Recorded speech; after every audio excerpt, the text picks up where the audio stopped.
지난주 우리는 2018년도에는 더욱더 말씀의 본질에 집중하자라는 주제로 말씀을 나누었습니다. 오늘은 성경에서 기본적으로 많이 언급되고 있는 거룩이라는 말에 관하여 말씀을 나누고자 합니다. 과연 거룩이라는 것은 무엇을 의미하고, 그래서 거룩한 물건, 거룩한 삶, 거룩한 말 등등 어떻게 하는 것이 거룩한 삶이 되는 것이고, 거룩한 말이 되는 것이며 거룩한 물건 등이 될 수 있는 것인지, 그 말씀의 본질이 무엇인지 알아보고자 하는 것입니다.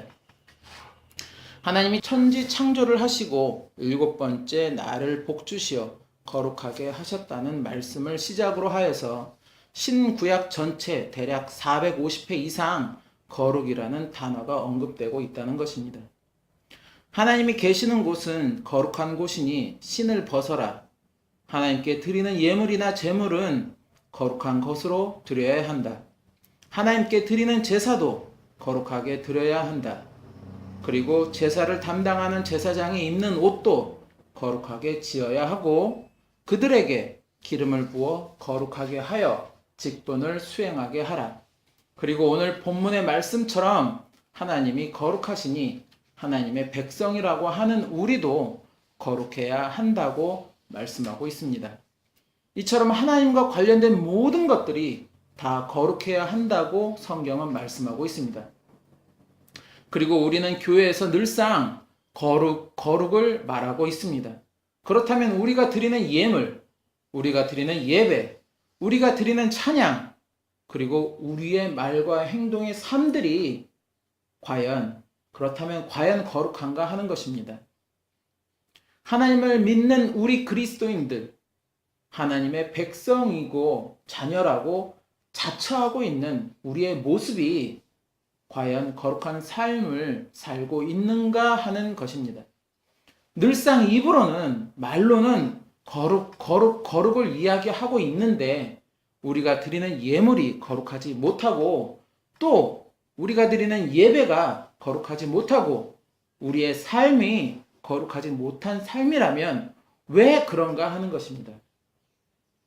저는 그것이 둘 중에 하나일 것이라고 생각하고 있습니다. 첫째는 그 말의 본질을 알면서도 불구하고 그렇게 실천하지 못하고 있다는 부분이고, 둘째는 말은 하기는 하는데 그 말의 진정한 본질을 몰라서 실천하지 못하는 것이라고 생각하는 것입니다. 알면서도 불구하고 행하지 못한다고 하면 결국 그것은 알맹이가 없는 속이 빈 믿음에 불과할 것이고, 과연 그에게 하나님의 구원이 임하시겠는가 하는 것입니다. 그리고 말은 하는데 그 본질을 모른다고 하면, 그래서 실천을 못한다고 한다면 하루빨리 최선을 다해서 그 말씀의 본질을 알려고 해야 하고, 그렇게 깨달은 그대로 실천으로 옮겨야 한다는 것입니다. 몇십 년을 교회를 다니고 몇백 번을 예배를 드리고 수억 원의 예물을 드렸다고 해서 그가 구원을 받는 것이 아니라는 것입니다. 단 한 번의 예배를 드려도, 또 단 한 번의 예물을 드려도 하나님이 받으시는 예배, 하나님이 받으시는 예물을 드려야 하는 것입니다. 그러게 하루라도 더 빨리 말씀의 본질을 깨닫게 되고, 또 그렇게 하나님께 드려지는 예배, 하나님께 드려지는 예물, 하나님께 드려지는 나의 삶이 된다면 그만큼 하나님과 나와의 관계는 점점 더 가까워지게 되는 것입니다. 내가 어떻게 하면 에녹과 같이 하나님과 진정으로 동행하는 삶을 살아갈 수 있을까? 내가 어떻게 하면 다니엘처럼 너는 하나님께 은총을 입은 자라는 그런 이야기를 들을 수 있을까? 내가 어떻게 하면 하나님께서, 또 예수님께서 기뻐하시고 인정하시는 그러한 삶을 살 수 있을까? 결국에는 말씀에 집중하고 그 본질을 깨달으며 그대로 실천하는 삶을 살아야 한다는 것입니다.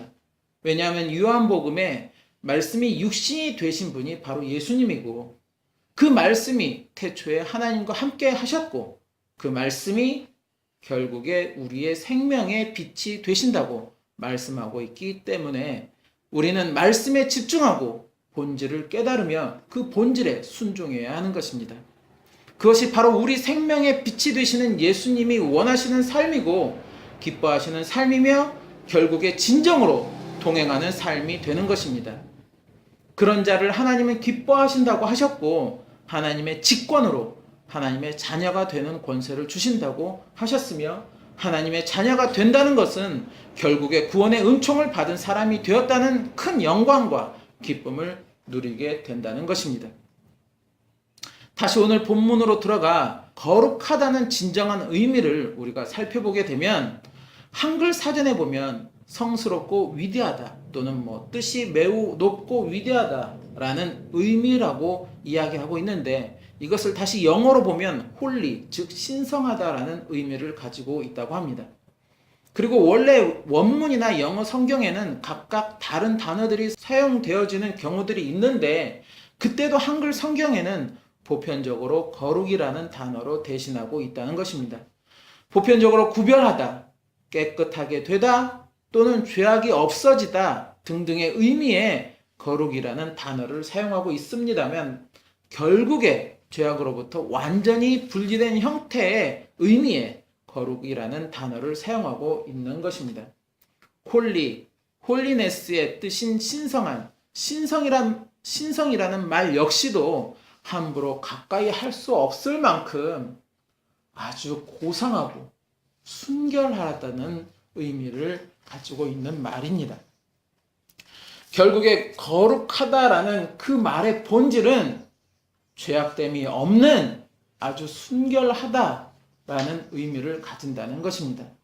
즉 거룩한 예배, 죄악됨이 없는 순결한 예배, 거룩한 물건, 죄악됨이 없는 순결한 물건, 거룩한 예물, 죄악됨이 없는 순결한 예물, 거룩한 삶, 죄악됨이 없는 순결한 삶이 되는 것입니다.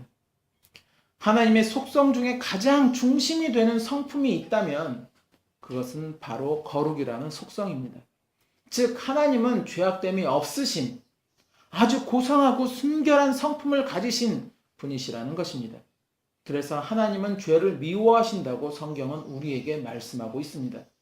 결국에 이 말씀에 비추게 되면 우리가 드리는 예물, 우리가 드리는 예배, 우리가 드리는 우리의 삶은 죄악됨이 없어야 하고 순결해야 한다는 것입니다. 이 말은 결국 우리에게 많은 것을 요구하는 말이기도 한 것입니다. 저를 포함해 수많은 사람들이 순결하기에는 이미 많은 때를 묻히고 있고 또 그렇게 여전히 살고 있다는 것입니다.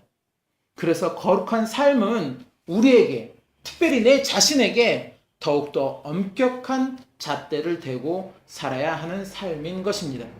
그런데 저를 포함해 거의 대부분의 사람들은 오히려 남에게는 엄격한 잣대를 대어도 자신에게만큼은 그렇지를 못하다는 것입니다. 남이 하면 불륜이고 내가 하면 로맨스고 남이 하면 나쁜 짓이어도 내가 하면 융통성을 운운하는 것이 바로 개인이 가지고 있는 속성이기 때문입니다. 나 자신을 객관적으로 판단하기가 나 스스로는 그만큼 어렵고 힘든 것입니다. 그래서 사도 바울이 날마다 죽노라 하는 그 말이 그만큼 위대한 말이 되는 것입니다. 누차 말씀드리지만 매 순간순간 나를 말씀에 자꾸 비추어 나를 돌아보아야 한다는 것입니다. 내가 하는 말과 행동에 말씀에 어긋나는 것은 없는지, 또 내가 하는 생각과 계획도 말씀에 합당한 것인지 그렇지 않은지 이렇게 자꾸 나를 돌아보는 습관을 가져야 그만큼 나의 삶에 실수가 없고 죄악의 때가 적어진다는 것입니다. 구약에는 친히 하나님이 지도자를 통해 이스라엘 백성들에게 모든 것을 가르쳐 주셨습니다. 예물도 이러한 것으로 드려야 하고 흠도 점도 없어야 하며 또 이럴 때는 어떠한 예물로 또 저럴 때는 어떠한 예물로 그리고 이런 경우에는 이러한 제사로 또 저런 경우에는 이러한 제사로 드려라. 성막에는 절대 부정한 자는 출입할 수 없다. 어떤 경우가 부정한 것이고 그 부정함을 씻기 위해서는 어떻게 해야 하는 것이며 그때 상황과 환경에 맞게 하나하나 다 가르쳐 주셨고 그대로 순종하라고 말씀하셨습니다. 그렇게 하면 너희는 거룩한 하나님의 택한 백성으로서 영원히 하나님의 은혜와 축복을 누리며 살 것이라고 말씀하셨습니다. 결국에 그 말씀은 그렇게 순종하면 너희도 거룩하게 된다고 말씀하고 있는 것입니다. 그런데 지금은 많은 것들이 변하고 바뀌었습니다. 드리는 예물부터 짐승이 아닌 물질로 바뀌었고 부정에 관한 부분들은 이미 사라진 지 오래가 되었습니다. 그렇다면 이제 우리는 어떻게 해야 하나님께 거룩한 예물, 거룩한 예배를 드릴 수 있는 것일까요? 신약 시대 예수님도 사도들도 우리의 마음을 강조하고 계십니다. 즉 예물을 드리는 우리의 마음, 예배를 드리는 우리의 마음에 관하여 말씀하고 계시는 것입니다. 그리고 예수님은 마음을 다하고 목숨을 다하고 뜻을 다해 하나님을 섬기는 것이 크고 첫째 되는 계명이라고 말씀하셨습니다. 즉 예물을 드리는 나의 마음이 온전히 하나님을 향해 있는가? 그래서 하나님께 드리는 예물에 나는 온 정성을 다하고 있는가? 예물의 많고 적음을 이야기하는 것이 아니라 이 예물을 드리는 나의 마음은 진정 어떠한가 하는 것입니다. 그리고 예배를 드리는 나의 마음은 또한 어떠한가? 정말 내 마음을 다해 하나님께 예배하고 있는가? 그렇다면 하나님께 예배를 드리러 나온 지금 나의 모습은 어떠한가? 정성을 다했다고 할 수 있는가? 예배를 드리기 전에 하나님 앞에 나의 부정한 것은 없는가? 그 부정한 것에 대해서 회개하고 정결함으로 이 자리에 앉아 있는가? 예물이나 예배나 하나님께 드리는 모든 물질과 시간에 관하여 어떤 형태나 크기, 많고 적음에 당장에 눈에 보이는 것이 중요한 것이 아니라 그 시간에 임하고 드리는 나의 마음의 모든 것이 있다는 것입니다. 사무엘 상에는 하나님은 중심을 보신다고 말씀하셨습니다. 내 중심이 오직 하나님께 향하여 있다면 내가 드리는 예물에 대하여 예배에 참석하는 나의 모습에 대하여 지금보다는 많은 것이 달라졌을 것이라는 말씀입니다.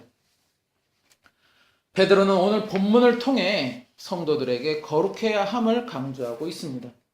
너의 마음의 허리를 동이고 근신하여 즉 말과 행동의 절제를 하고 예수님을 알지 못할 때 쫓던 우리의 개인적인 욕심 즉 세상적인 탐욕, 쾌락 등의 마음을 뺏겨 쫓지 말고 자신의 모든 피와 물로 우리의 죄를 대속하신 예수님처럼 우리의 모든 행실에 거룩하라라고 말씀하고 있는 것입니다. 어떠한 행실에 거룩하라라는 것이 아니라 모든 행실에 우리가 하는 모든 행실, 거기엔 말도 포함되고 우리가 행하는 행동도 포함되는 모든 행실에 거룩하라라고 말씀하고 있는 것입니다.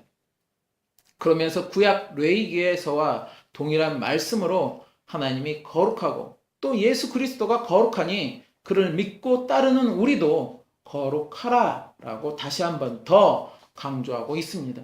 그리고 각 사람의 행위대로 판단하시는 분이 바로 하나님이시고 그 분을 우리가 아버지라고 부르니 우리가 이 세상에 나그네로 있을 때 두려움으로 지내라라고 말씀하고 있습니다.